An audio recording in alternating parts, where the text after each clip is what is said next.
There is a place on our planet where you are closer to the astronauts on the International Space Station than you are to any other human being on Earth. It is located at 48 degrees, 52 minutes south, and 123 degrees, 23 minutes west. Scientists call it the oceanic pole of inaccessibility, but the rest of the world knows it as Point Nemo. Named after Captain Nemo from Jules Verne's 20,000 Leagues Under the Sea, this is the loneliest place on the planet. It is a vast blue desert in the South Pacific, thousands of miles from the nearest coastline. But beneath the surface of these desolate waters lies a secret that the world's space agencies have kept for decades. Point Nemo is the official spacecraft cemetery. Since 1971, over 300 decommissioned satellites, rocket stages, and even entire space stations have been commanded to dive into these waters. It is the final resting place of the legendary Soviet Mir space station.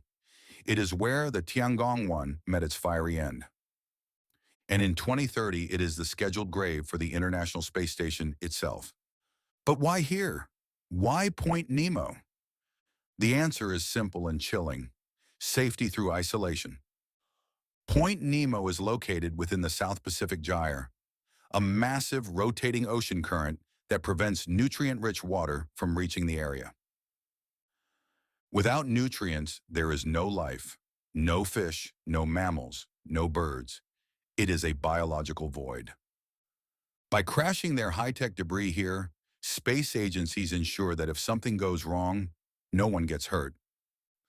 But as we look closer at the 2026 data, the biological void theory is starting to fall apart.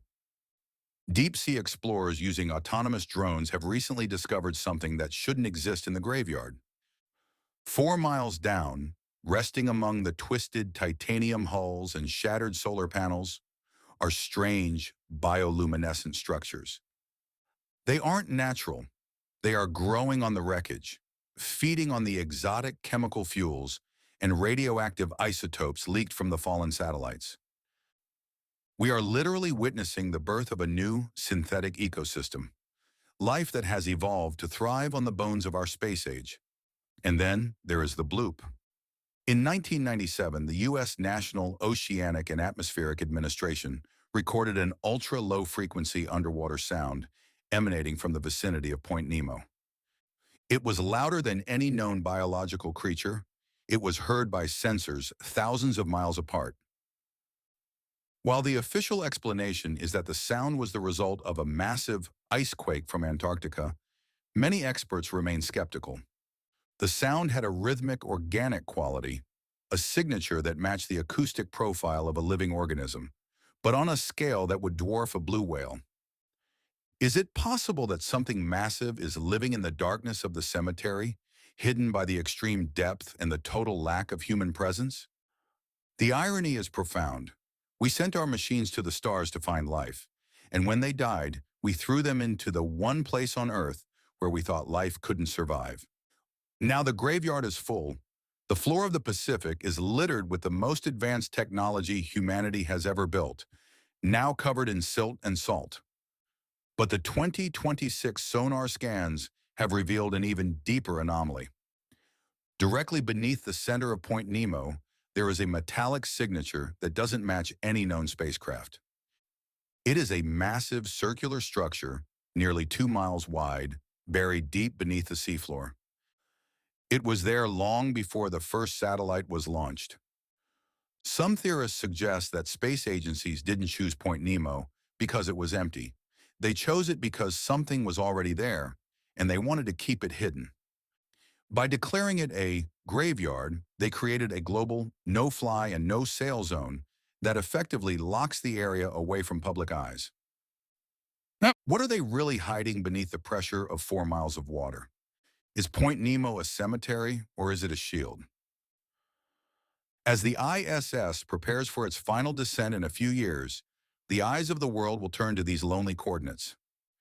They tell us we are watching the end of an era, but we might actually be watching a reunion. When the stations fall, they aren't just sinking, they are returning to a source we are only now beginning to understand. The silence of Point Nemo isn't the silence of death. It is the silence of a secret. And the deeper we go, the louder that secret becomes. We call it the furthest point from civilization.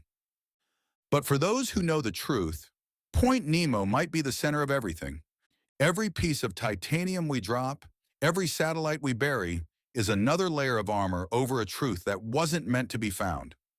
The graveyard is waking up, and the next thing to fall from the sky might not be a satellite. It might be a key. Ask yourself, if you were the government and you found something at the bottom of the ocean that shouldn't exist, wouldn't you cover it in trash too? Point Nemo is the perfect hiding place, because no one goes to a cemetery to look for the living. But the sensors are still recording. The hum is getting louder. And in the deep, dark void of the South Pacific, the machines are no longer alone. The coordinates are set, the descent has begun. Welcome to Point Nemo, the end of the world, or the beginning of a new one.